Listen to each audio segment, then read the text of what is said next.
Let's clean and wipe, factory reset, master reset, Samsung Galaxy S21 FE 5G.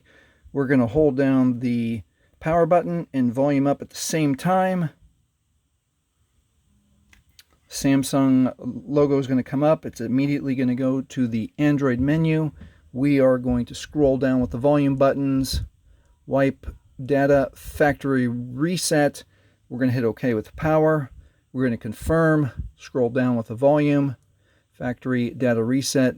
We're going to click confirm with power. And depending on how used your phone is, it may take a few seconds to a few minutes. You can confirm data wipe is complete, and then we can come back up here and do what you need to do, either power off or reboot the system now. And that is how you master reset, hard reset the Samsung Galaxy S21 FE 5G.